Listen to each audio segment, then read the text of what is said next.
Ya. Eso, muy bien, perfecto. Muy bien, gracias. Disculpe. A ver si puedo ahora yo. Bla, bla, bla.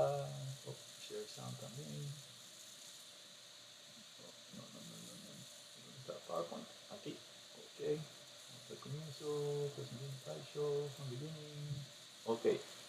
¿Pueden ver mi pantalla? Sí, se ve perfecto y se te escucha perfecto. Ok, perfecto, muy bien. Entonces, bueno, voy a cambiarlo de inglés aquí un momentico. This is not a traditional, I'm a literature person, so this is a little bit unlike the previous presentations, and it's a little bit unlike what I usually present, where, I usually do one of those boring things where you read from a paper about a text. This is a little bit different. I'm talking about a project that I worked on with a student as part of a funded faculty research collaboration between a student, Miranda Fernandez, no relation to me at all, um, and myself, with the hopes of eventually teaching maybe in about a year, because we rotate our advanced literature classes, a whole course on Jose Marti. I teach a course on Modernismo in which I include a lot of different authors, and I always feel like I need more time for Marti, and I think I'll explain that in this presentation here. Here you have an image of Marti as a kind of saint. I forget, this is from the beginning of the 20th century, I believe. I'm not completely sure. I don't remember. But I'll be talking about the myth of Martí, and part of the reason why I want to teach a course because I want to have time to demythify a little bit the figure of Martí also. So let me see if I can move on here. How do I go forward? Okay, there we go. Okay, so just to let me see. So this is more of a so just to comment on Martí's ongoing importance and relevance. This is a news item from this year, January 26, 2021. Recently, some people were sentenced in Cuba for defacing busts of Martí by throwing pig's blood on them. This happened actually in 2020, January of 2020. But it just brings up how Martí is still somebody who is very much part of the conversation in different places for different reasons. Um, and to keep talking about his ongoing importance and relevance, I originally began this with the thought, thinking about this course with the idea of demythologizing Marti, but the events of 2020 kind of brought up other issues too, and other ways to address the course. So this is actually a news item from 1892 about a lynching in, I believe it was in Arkansas. Um, and so this course also ties in with things that, address equity, diversity, and inclusivity in our courses. Um, so my plan for the course changes all the time depending on what's going on in the news. It's not only about demythologizing Marti, but also about using his writings to allow us and the students, to reflect on our present era from somewhat of a different perspective.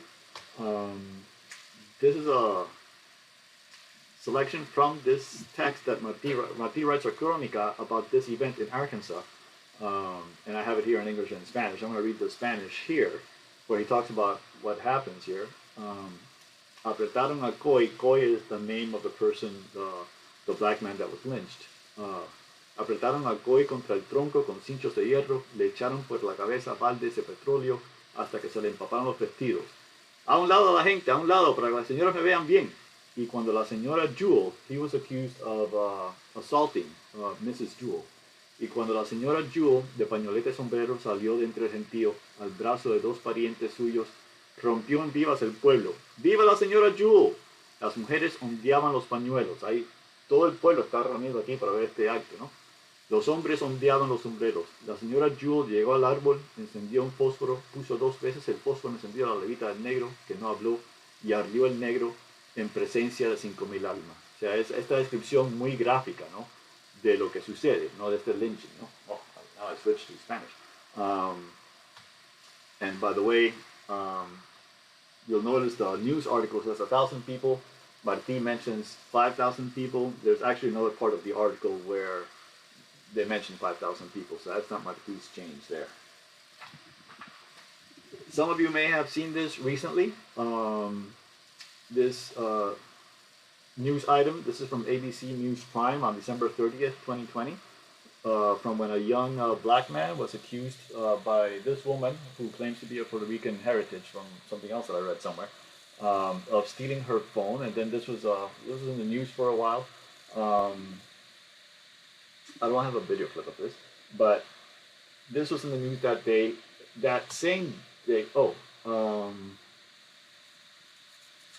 in the same chronicle, this is kind of like the kind of thing that leads to what Martí talks about when he talks about the event with Mrs. Jewell and Coy.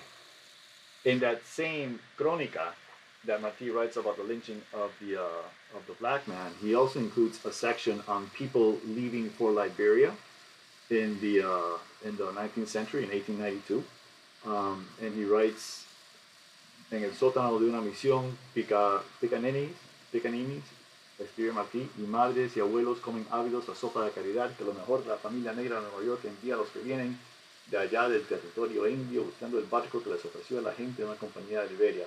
Así que Martí is talking about people leaving the United States because of the things that are going on, like the lynching of this black man in Arkansas. And then on that same day of December 30th, 2020, in the same, following the news item about the young man who was falsely accused of stealing a phone, they also had this segment on people um, in the United States buying property in Georgia to create a town. And I'm gonna play you a little clip, a town where black people could go to live. And I'll play you a little clip of what one woman says. They're seeking refuge, and let's listen to a little video by one of the people saying why they're seeking refuge. At the home site for black families in Wilkinson County, Georgia, Dr. Tabitha Ball and her husband Greg Mullins say they first need to build roads, get running water and electricity here before families can build their homes. And even though they currently live in a community with black doctors and black police, they say that moving here is still better for their family.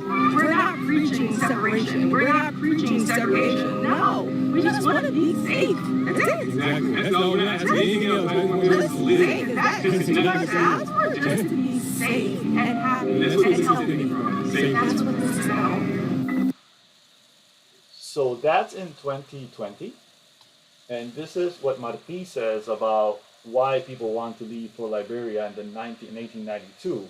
He says they do not want to listen to the lawyer or the pastor or the congressman or senator. They want only to go where they do not set fire to our men. O sea, él dice básicamente lo mismo que dice esta señora en el 2020, ¿no? He says the same thing that this woman says in 2020, basically. So it kind of shows us how things really have not changed too much, and I think that's a good counterpoint for the times that I can teach this course to make students reflect a little bit on history and on how things have changed or have not changed. So that's one of the reasons why I think Martí is important and why I think I should devote probably a whole class to him. But part of the problem is that Martí has been kind of like mythified in a way, for a long time. In the middle here you have a book of a very famous biography of Martí by Jorge Mañash, Martí el Apóstol. This is an image taken from this book on the right by Lilian Guerra on José Martí, where you have an image from the beginning of the 20th century showing Martí as Christ, right? So Martí has been presented as a kind of deity in a certain way, right? Throughout time, in Cuban letters and Latin American letters in particular. This is the book that I use.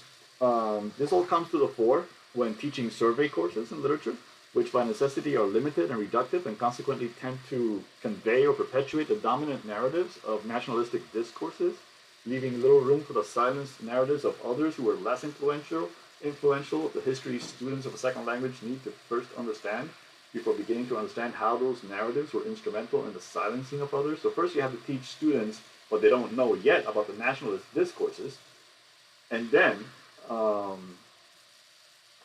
you have to kind of like deconstruct that a little bit, right? There it is. Okay. Oh, sorry. I'm sorry. I'm trying to slide. Okay. I need to see my. Okay. I'm not seeing. Where are you? I don't know why my screen disappeared. Okay. Soon. Sorry, I'm having some technical difficulties here, which I don't usually have.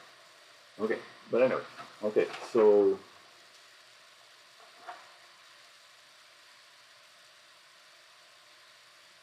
So in order to see the students see the narratives more critically, including of people like Bolivar and Martí, right? People who are very influential. Okay. Move on to the next slide here. Okay. So so Nuestra America is in the case of Nuestra America, which is the text that is most often included in text for Spanish language survey courses today. What's often referred to in these texts is the anti-imperialist sentiment expressed in this text. And by the way, this year it's the 130th anniversary of Nuestra America, which is being celebrated, of course, by the Cuban government. So this tie between governments and foundational texts is very important, right? Because you have to be aware of how the texts that are used in surveys have historically been the texts that have helped to propel nationalist narratives. And in the case of Nuestra America, it's very much tied to the government in Cuba today. From there. Okay. Oh, sorry. And this is actually from the most recent Cuban Constitution, in which, as you can see, we have here references to Martí, and then it's tied also to Marxist narratives of the government in Cuba, right? So, again, Martí is very utilized by different people from different perspectives all the time. Okay, so... But there's far less mention, for example, of the critique that Martí also makes in Nuestra America of past historical failures of leaders in Latin America, which Martí does discuss, but that's not quite so much included or mentioned in some of the selections. And I'm not picking on Voces de Hispanoamérica particularly, by the way. It's a text that I use, that's why I have it here, but other texts will do the similar things.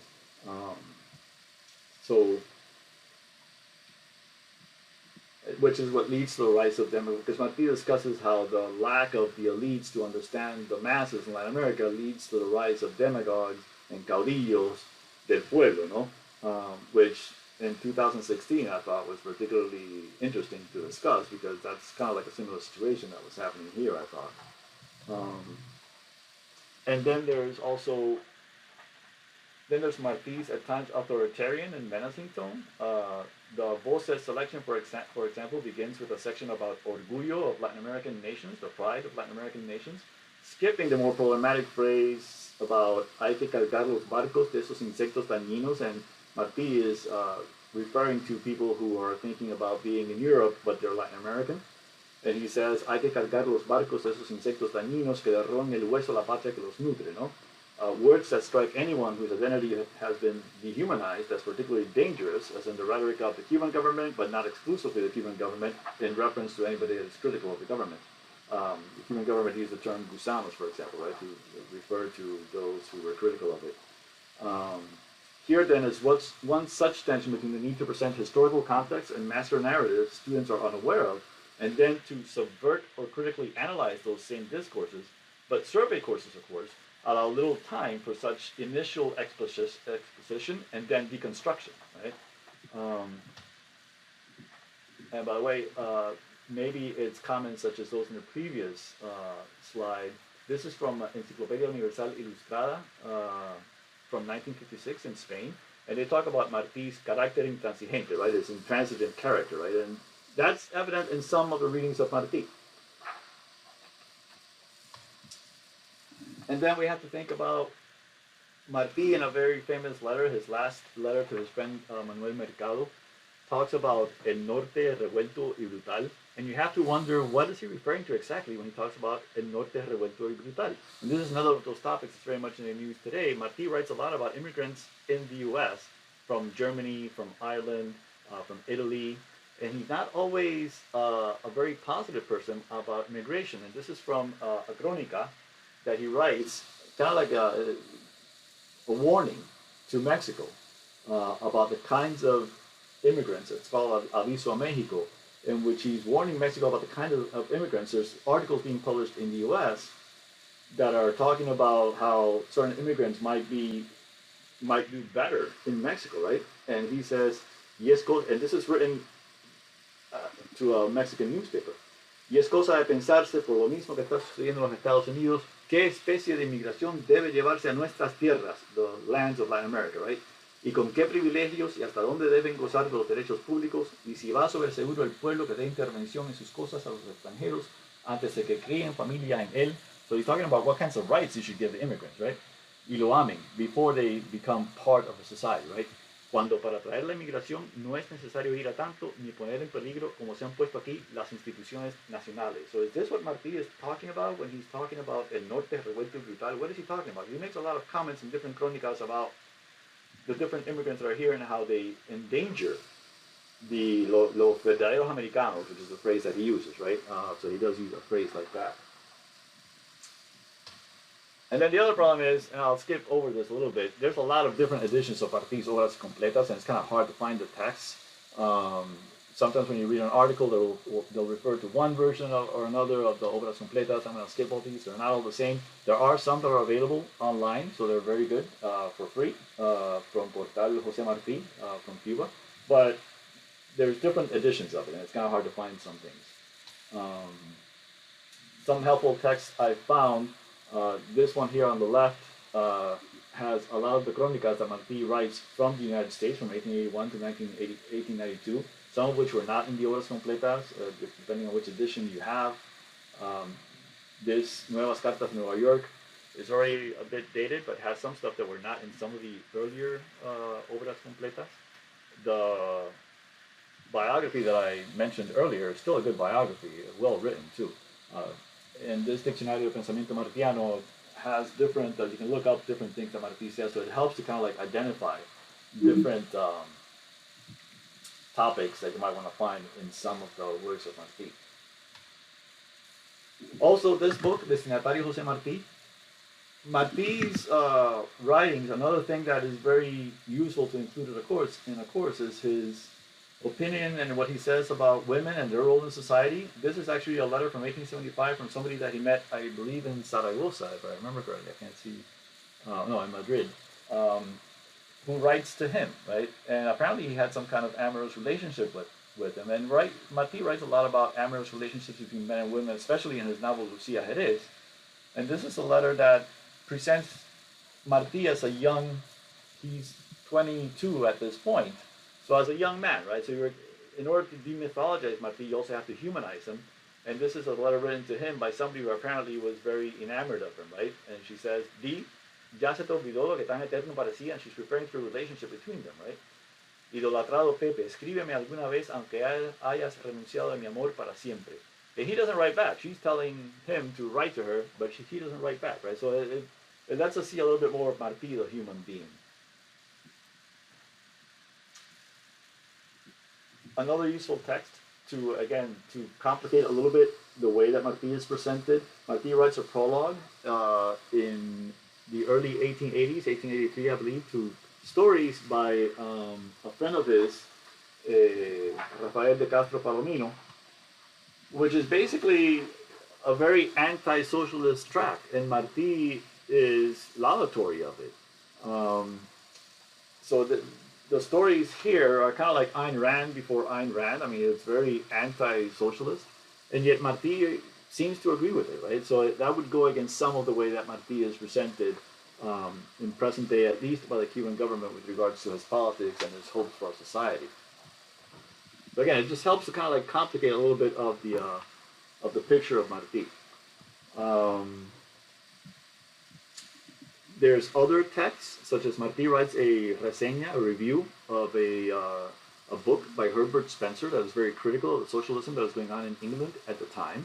And this is the kind of text that if you look it up, you'll see different perspectives. There's different parts of it because of the way that Martí writes. His texts can be taken in different ways from very different political perspectives.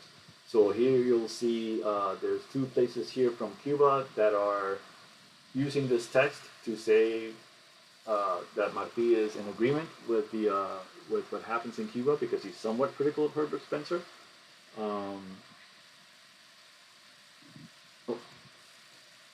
But then you also have other ones like this one up here, which is not necessarily saying that. So Oh, I think. Yeah, okay. Well, actually, no, this bottom one here says that Martí considers socialism to be like slavery. This one here says that it's not. There's also texts by Martí writes a crónica about Carlos Marx when he dies, which again is one of those texts by Martí that can be taken one way or another. And I think, well, just to wrap up here, I think I took a little bit too much time here. Basically, this was a project with a student that I worked on to help identify a lot of these different texts that can then be used, and then we needed to evaluate how many of these could actually be used in a class. So I have more stuff here that we can use, and there's other things that we could talk about, texts that can be useful. And this is basically what I've done in the past with text. This is what the student had to read in order to be ready to undertake this project. And then we came up with kind of like modules that we could incorporate into the class and kind of like move around depending on different topics. And then the plan is to incorporate different topics such as this discussion of indigenous people, race, economics, international politics, etc. And I think I will stop sharing now because I see that my time is up. So, muchas gracias. Gracias. Un aplauso, vamos a aplaudir, por favor, otra vez.